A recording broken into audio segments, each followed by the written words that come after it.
Probably noticed our kitty Achala died last night, and while some of you may just say, well, it's only a pet, I want to talk a little bit about how he died, because there's a lot of analogies and similarities to how human beings die.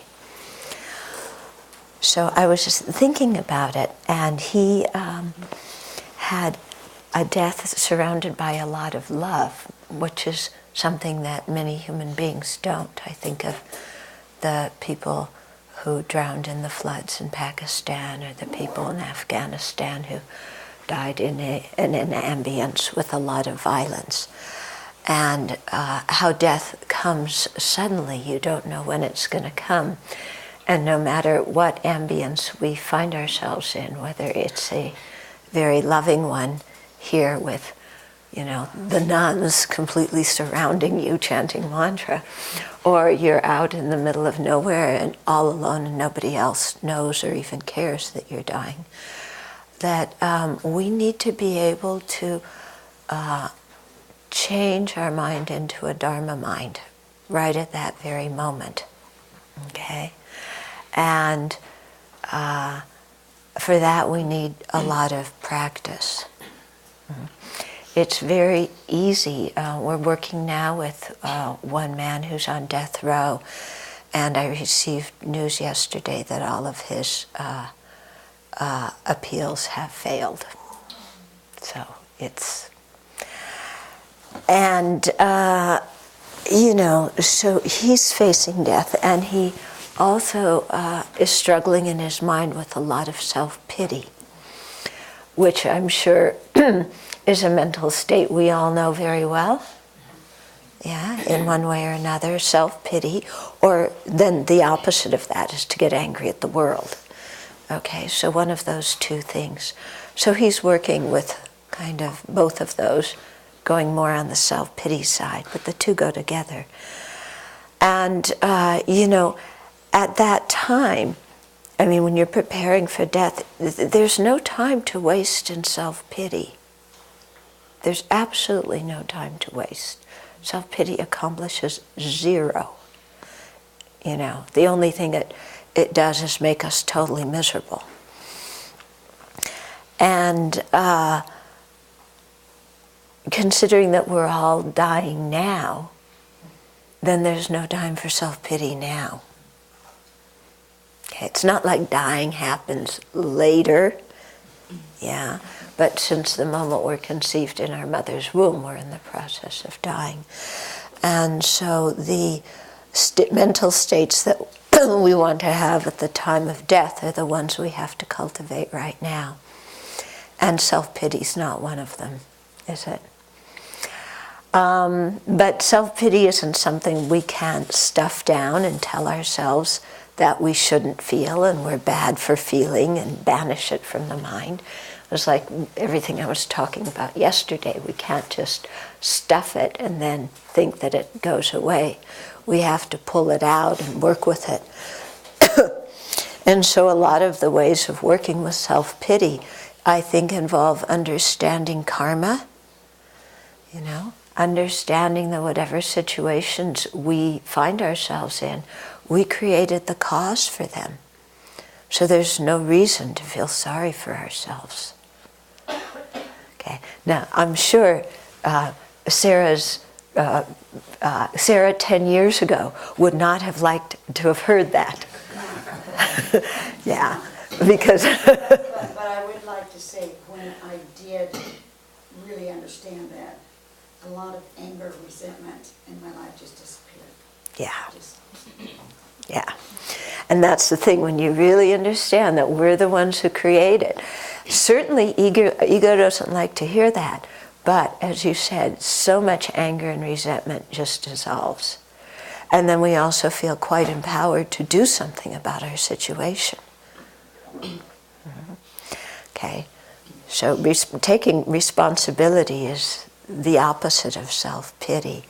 And responsibility, people have a lot of confusion about that word. once we did a discussion group on it, and the conclusion was people want to look responsible but not be responsible. Yeah. And so I think here what we're looking at is something a little bit different, to really see that responsibility is not a bad thing. Responsibility is a creative thing. It means we can create the kind of future we want to have. We can become the kind of person we want to become. We don't have to stay trapped in our little self-made ditch, our self-made prison of poor me. So I don't know that Achi felt self-pity. And I was thinking he didn't have any kind of conceptual framework to understand what was happening to him. Hopefully we human beings would have some kind of conceptual framework. Oh, I'm dying now. But of course, if you're a human being, you haven't made preparation for death, thinking I'm dying now is going to freak you out really bad. Whereas for people who are Dharma practitioners, who have made that preparation, then immediately, this is what I've got to go into. This is how I've got to put my mind right now. And there's no time for anything else. And to put your mind in that way, in a mind of refuge, of love and compassion, of very strong aspiration for enlightenment, and therefore wanting a precious human rebirth, a rebirth in a pure land, as good conducive circumstances for creating the causes for full enlightenment. And so having that clear in our mind and directing our mind right there. To do that, we have to, be willing to let go of everything we've surrounded ourselves with this lifetime. And I could see when Achi was dying, this was something that was hard for him to let go of. He was very afraid of letting go of the familiarity of his circumstances. Kind of however he conceived it. He didn't have the words that we do, but he was like, I'm me and I'm sitting in this place and there's a lot of people and they're kind and they pet me sometimes when I don't want to be pet, but and they let me outdoors and not always when I want to go, and and this is kind of my role, this is who I am, this is my self-identity.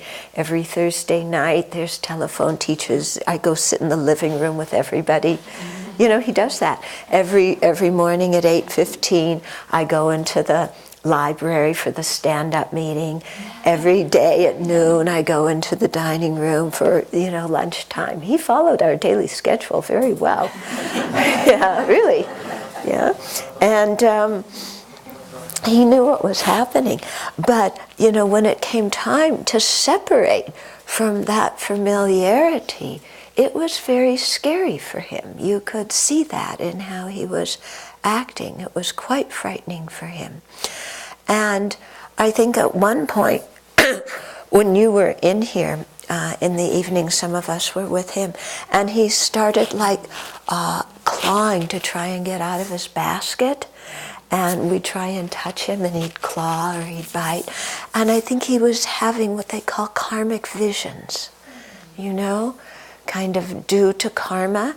Whatever karma is ripening then, you have a vision, and then if it's a very terrifying one, you react like he was reacting, trying desperately to get out of his little, thing, but he's too weak, he can't pull his body out of there. And so he was seeing enemies where there were no enemies.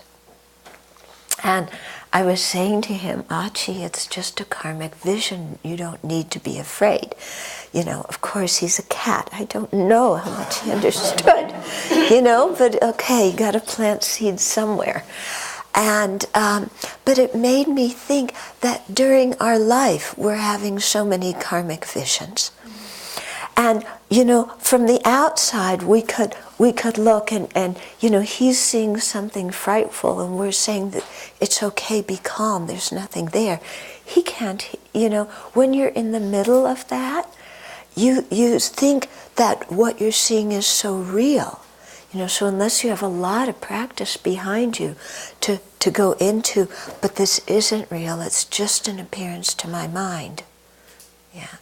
But it made me think how as human beings, in normal, circumstances, we've all had times in our life where we feel like the person we trusted the most is rejecting us or abandoning us. Or we've had times in our life just of incredible emotional pain. And if somebody had come along and told us at that time, it's only a karmic appearance. Nobody is rejecting you. Nobody is abandoning you. This is your mind's interpretation of it.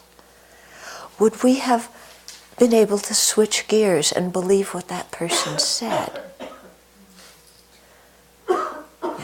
Or when we get into, really heavy states of confusion or attachment or upset, we hold so strongly to what we think is reality.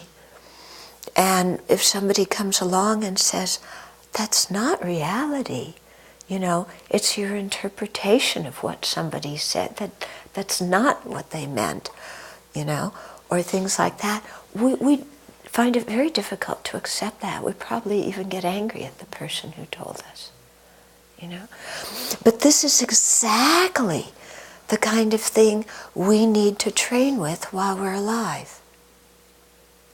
Because at the time of death, if there's appearances that are frightening, and our Dharma friend says it's just appearances to the mind, relax, we need at that time to be able to believe that person and to relax our mind and to see it as only an appearance, to make friends with the appearance, to respond to the appearance with compassion.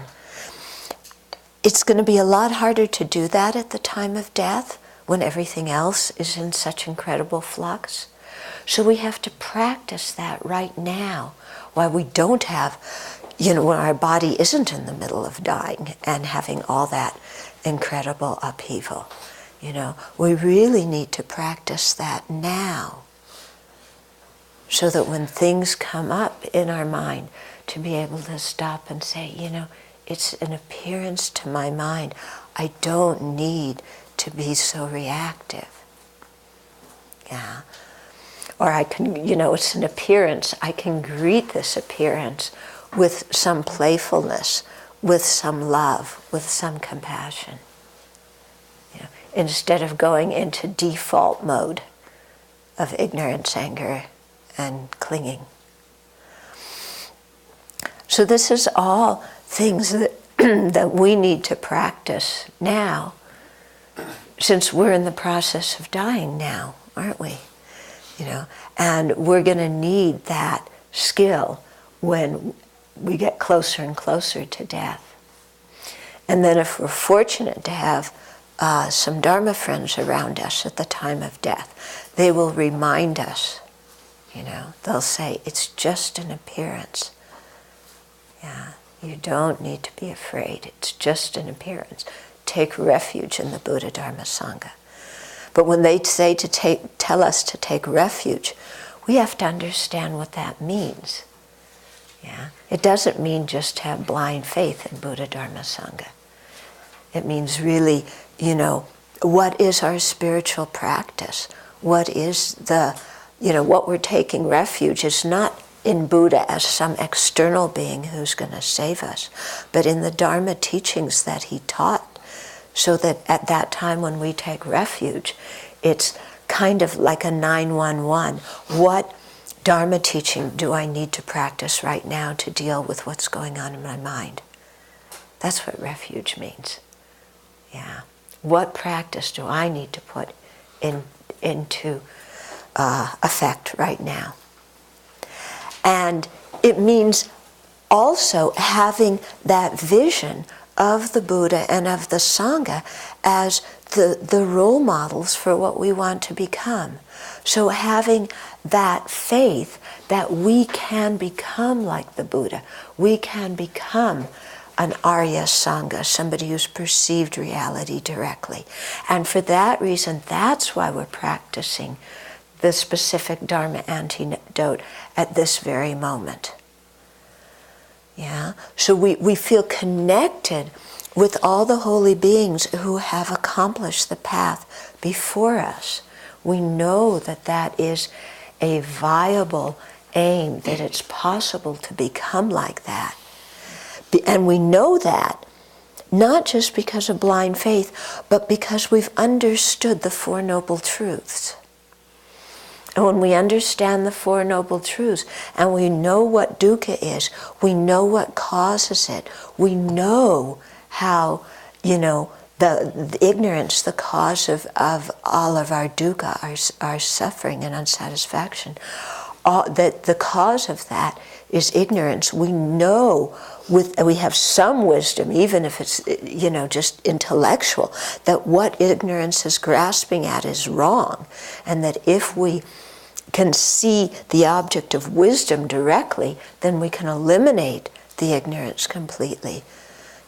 Because we've done some study and some reflection on these kinds of topics, then we have very deep conviction that the true cessation, nirvana, is actually possible to attain. And that we have the tools, we've been taught the method due to the kindness of our teachers to be able to practice that.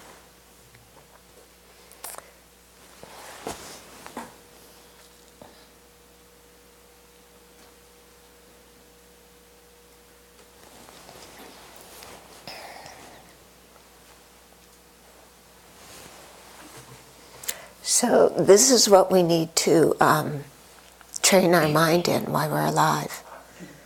Yeah? And we need to make it so firm that any moment when anything happens, we can go, we're already in that state. Or if we aren't already in there, boom, we can go there. Yeah? But it all comes about through practice. Yeah? So that's why it's very important to, to practice. And to practice, we have to set our priorities in life very, very clearly. Practice isn't going to happen by magic.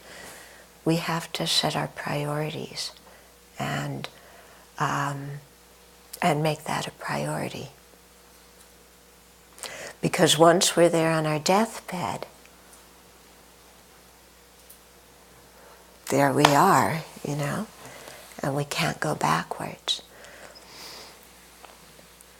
So I think if Achi had been a human being, probably they would have medicated him, don't you think? So that he wasn't kind of clawing and, whining. Huh? Yeah, so, but... The medication doesn't work. The medication doesn't work? My father had the same experience. He was full of medication. We also would have put him in a hospital. Yeah. With bells and whistles and pokes and prods. And a TV set blaring. Oh, yeah, that too. Yeah. If he was most cats, they would have killed him a month ago. Pardon? If it was most cats, they would have killed him a month ago. Yeah. Yeah. So, we want to make prayers for him. He was actually, for a cat rebirth, he had a very good one. He really did. He met many teachers because, teachers came here to the Abbey, teachers in Seattle came to the flat where I stayed. He had lots of Sangha around him. He heard lots of teachings. Yeah, some of you have known Achi for many, many years. Yeah, and what was funny is, well, not funny, but Achi had a particular personality. And as long as you did things his way, everything was fine. Yeah, he's kind of like us, as long as you do things my way, it's fine. So if you touched him when he wanted to be touched, it was okay. If you touched him when he didn't want to be touched, he'd let you know about it. And he kind of sometimes had this tough guy atmosphere. It was Renee who played him in the skit? She was like a New York taxi cab driver. Yeah. Yeah.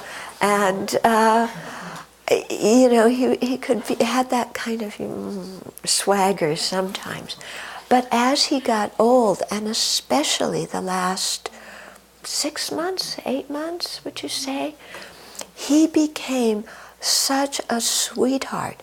It was like he let all of that image down. He let all of those defenses down, and he let people pet him. He sat in people's lap. It was just amazing to watch this kind of transformation.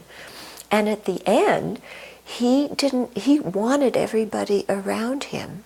Well, he always liked being with people, but when we tried to leave, he would meow last night. He wanted people there, and he wanted to be touched, something that he didn't like when he was younger. I would sit and do this, and then I'd stop and lift up and more. Yeah. So it's amazing kind of seeing this change in his personality from somebody who had a problem with anger to, somebody who became quite he let his soft heart show.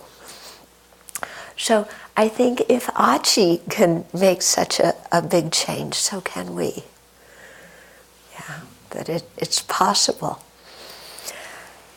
So, please pray for his good rebirth. Like I said, he was one of the founding kiddies of the Abbey. The first 3 residents were Ach, Manj, and me. So, he's an important part of the Abbey. And we wish him well wherever he gets reborn, that he may encounter the Dharma and have conducive circumstances to practice. And not chase any mice. Yeah.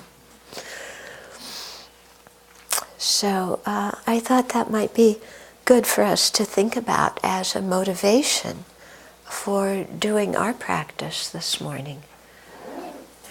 It brings it home more, because so often we just kind of go through and take things for granted.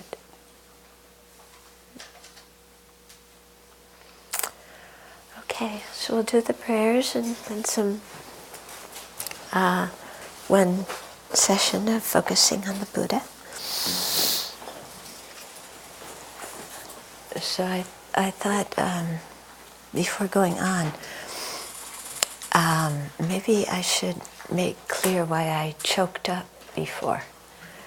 Did you notice what I had said immediately preceding that? Yeah. The kindness of my teachers. And so that's something that as you get into the Dharma more and more, you really you see how precious the Dharma is, and how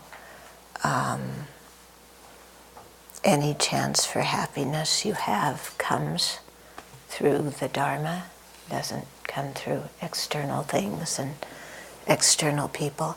And so this incredible appreciation of the Dharma comes.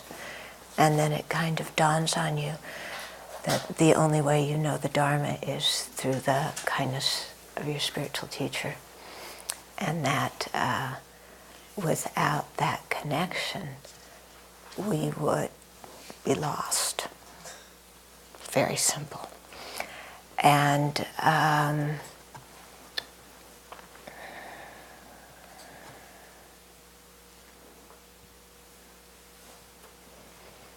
So maybe that's enough said.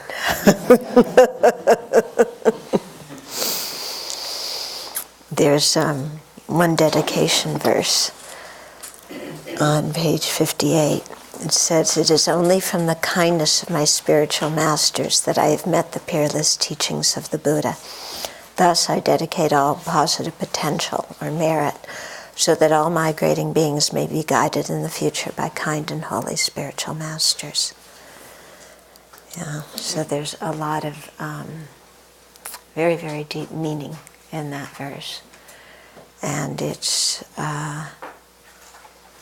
not something you can force in your mind, but it's something that you can cultivate and you can open your heart to. And I think it's very much a lifeline.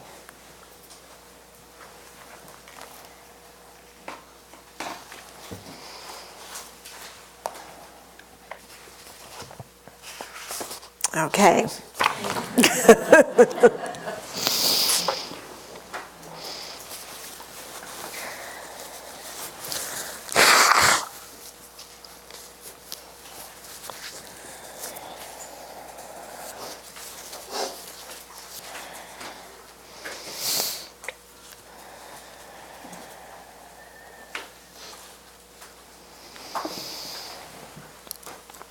Okay, I'm going to see clear enough to see where we are. Oh, we left off on drowsiness, didn't we? No wonder I couldn't find it.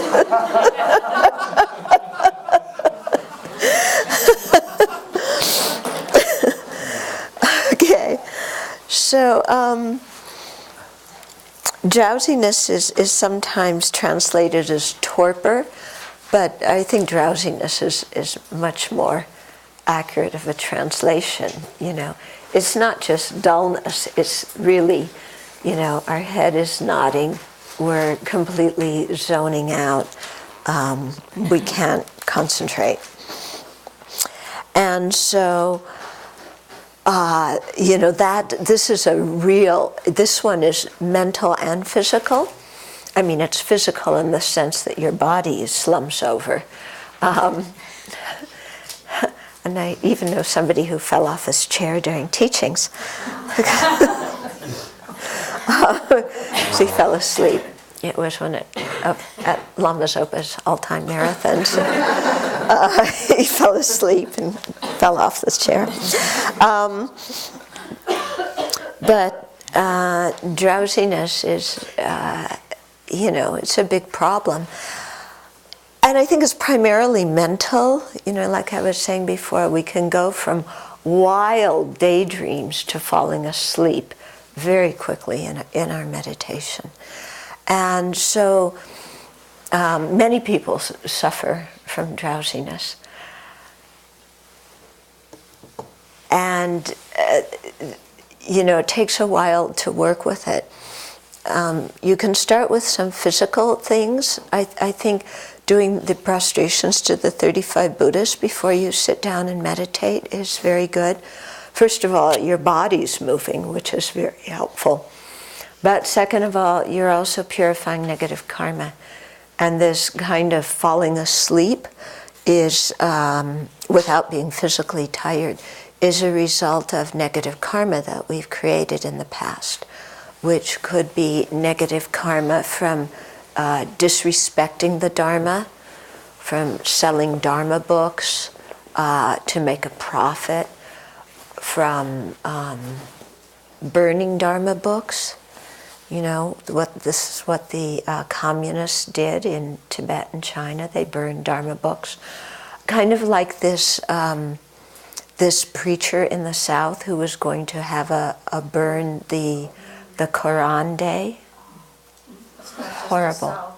Or what? It's not just the South. Yeah. It's happened in the Tri-Cities on September 11th. So this is like awful stuff, you know. But it comes from this kind of karma of, you know, disrespecting holy objects and just thinking, you know, there's nothing there. So And it's created out of ignorance. And so, who knows who we were in a past life? If we were a young boy from a poor village in China who joined the PLA, People's Liberation Army. Yeah. PLA is correct. Yes, PLA. Okay.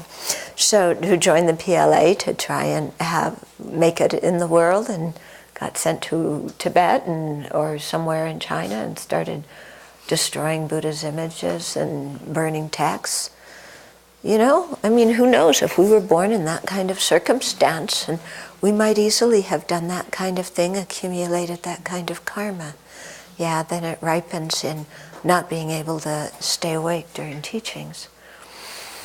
Okay, so that kind of thing. So when when we're doing our purification practices, it's often helpful to think, any karma that I may have created that ripens in terms of me falling asleep either during teachings or during meditation, I'm now confessing, all those causes and purifying them. And then really doing the purification, thinking the white light comes and fills us up and purifies it. Very, very helpful to do this kind of thing.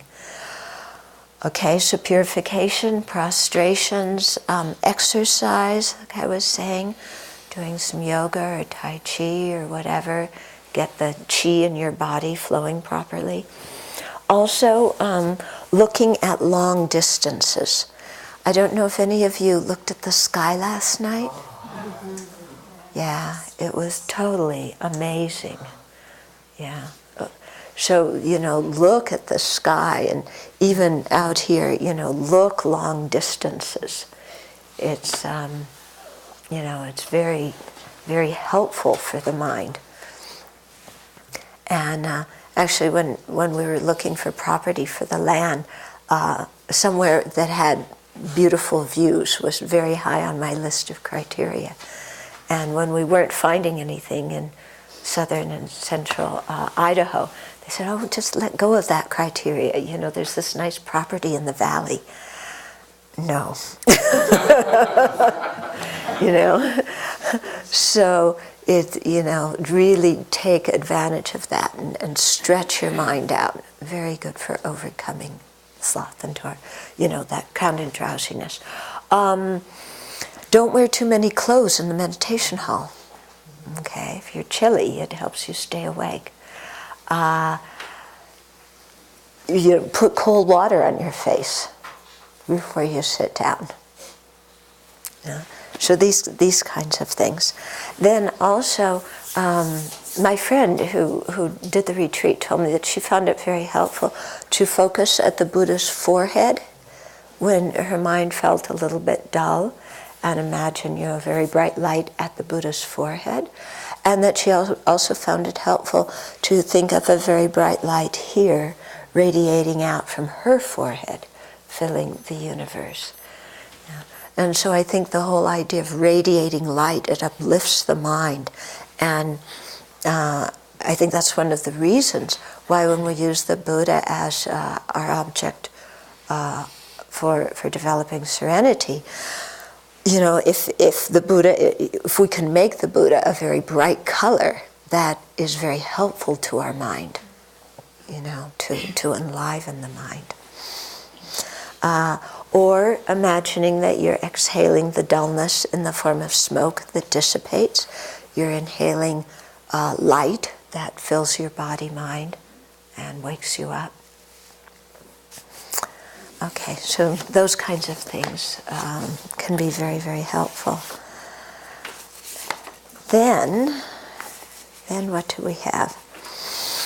The fourth one was restlessness and regret. Okay, so I have to laugh at this one, because we talked a little bit yesterday about the planning mind. And so the planning mind sometimes relates to attachment, planning how to get what we want. It can relate to malice, planning how to, get even with somebody for something mean they did. And the planning mind can also be part of the restless mind. Yeah, because we just like to plan. It's good to have some plans. We need to know some of what we're doing in order to organize our life. But also, we need to know that as soon as we have a plan, that's not what is going to happen. Yeah, so that we don't get too attached to our plans. But we can spend a lot of time in restlessness planning, planning this, that, the other thing. And just in general, physical restlessness too, which is a manifestation of the restless mind. I remember the first long retreat I did, it was about a year after I had met the Dharma. We were doing Vajrasattva retreat at Tushita in Dharamsala. There were some meditators and a lot of mice and a few scorpions and, various other living beings in the monsoons. And I had incredible trouble with my right knee. It was like I couldn't sit still. It just hurt all the time.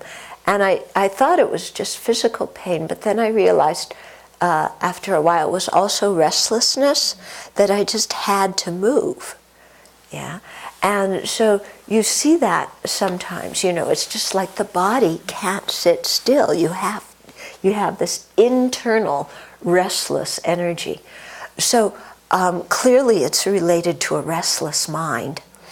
But it's also a physical energy because we aren't used to sitting still.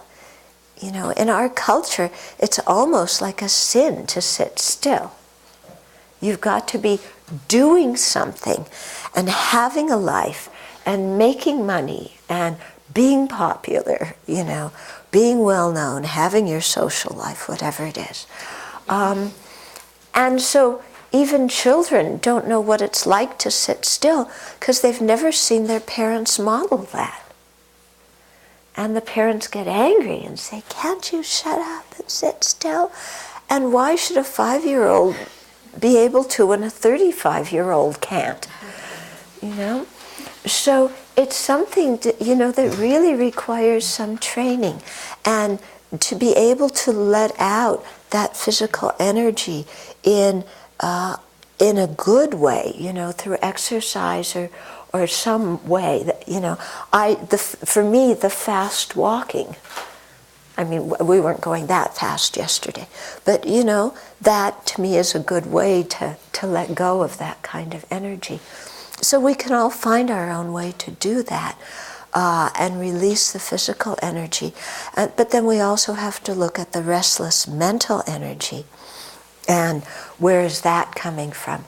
And sometimes it's coming, I'm sure with the cabin you were designing the plumbing in your meditation and, designing various things. So, and Venerable Semkay's thinking about which trees to cut down and how to get them out of the forest. And, you're designing the PowerPoint to go to Singapore. You better be designing the PowerPoint. But not in your meditation.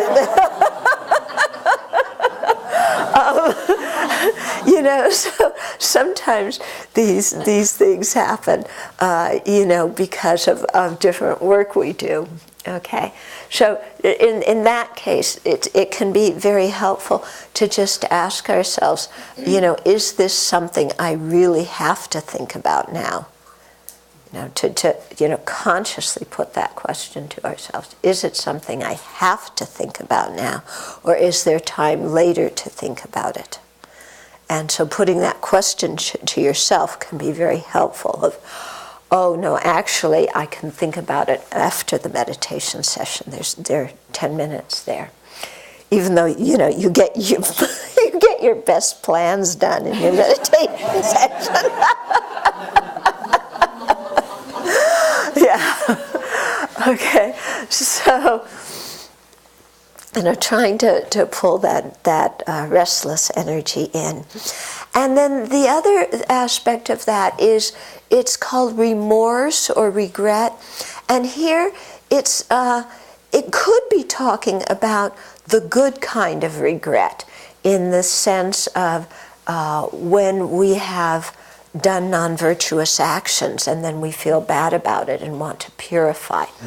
That kind of regret is something that is virtuous, when we can recognize our non-virtue and want to purify it. I think here, though, when it's talking about remorse and restlessness, it's more this kind of mind of, well, I'm doing this, but maybe I should have been doing that. This feeling sometimes like, well, I'm sitting, but, maybe I should be doing something else. Or this feeling of regret. Actually, that falls more into doubt, what I'm saying. Regret is more like, I should have done that. I did this, but I should have done that. Or, I didn't do this and I should have done it. Or I did do this and I shouldn't have done it. So more kind of remorse about the past, that's looking back and thinking, this weird feeling of, I didn't do what I should have been doing at that time, or I did what I shouldn't have been doing at that time. Okay? So that can be a big distraction in our meditation. So one antidote to that kind of thing is, of course, watching the breath, trying to settle the mind on the breath. But also, I think trying to set our priorities and make good decisions and stay mindful of our precepts and have a sense of introspective awareness so that when it comes time to make a decision, we can make a good one, then that may prevent this kind of remorse coming up that's thinking I should have been doing I should have been doing something else than what I did. Yeah. And you see, some people spend their whole life in that kind of framework. Yeah, I have this career, but I should have done that career. I married this person, but I should have married that person. I did this, but I shouldn't have done it. It wasn't so good to do. I should have done, all this kind of should mind regarding the past, creating a lot of restlessness. So, trying to be on top of our lives so we make good decisions can prevent that kind of remorse from coming in. And then also just to realize that it's just thoughts.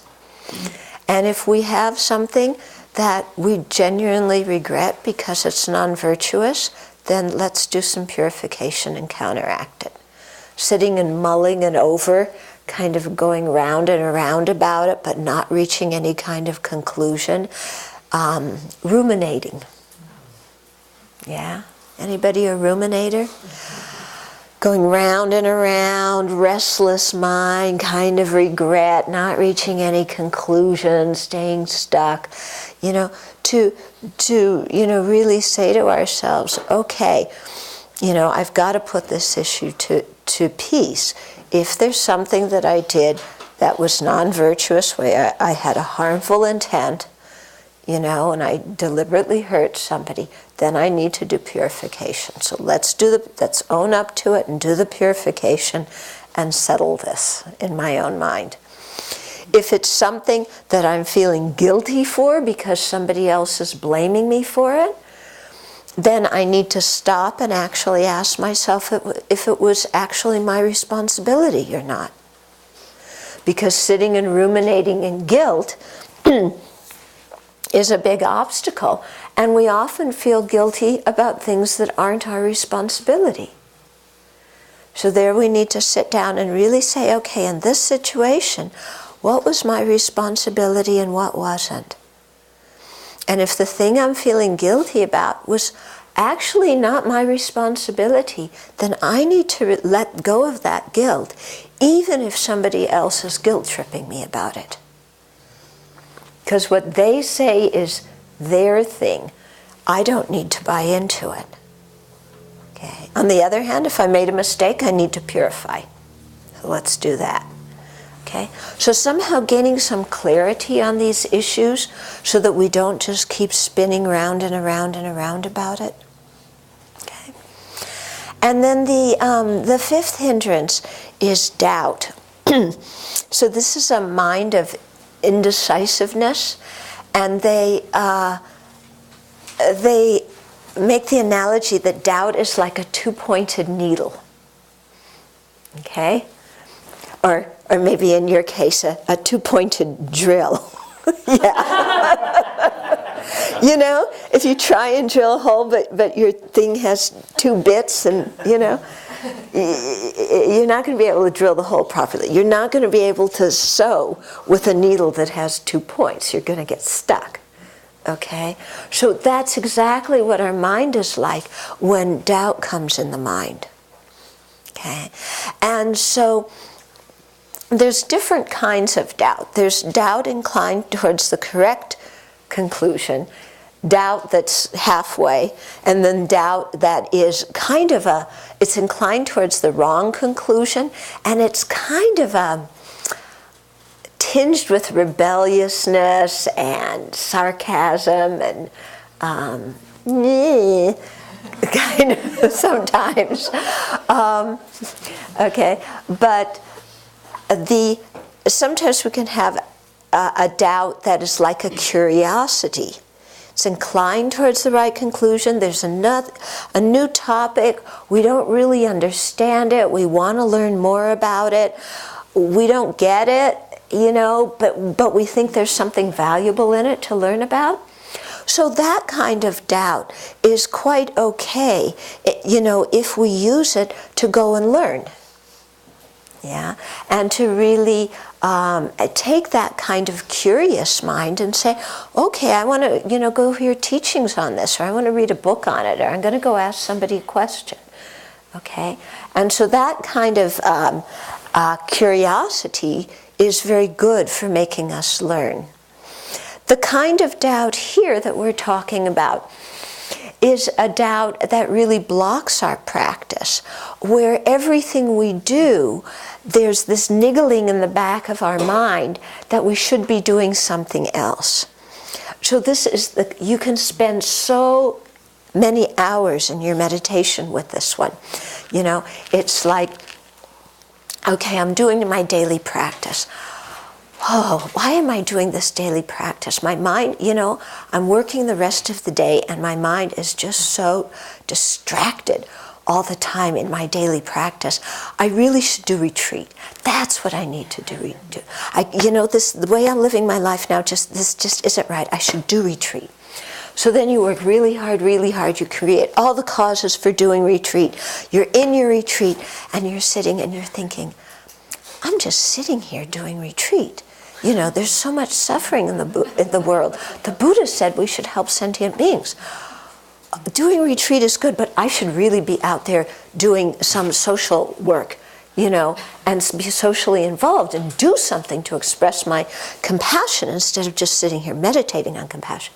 So you want to leave retreat, rush out, do something, you know, social work. Then you're doing your social work, you know, you're at the hospice, you're at the women's shelter, you're at this, you're at that, and doing that, and then you're just like fried and thinking, oh, it's very good I'm doing social work, but I need to learn the Dharma, you know, I don't know anything about the Dharma, so I need to study. So you stop your social work, you start studying.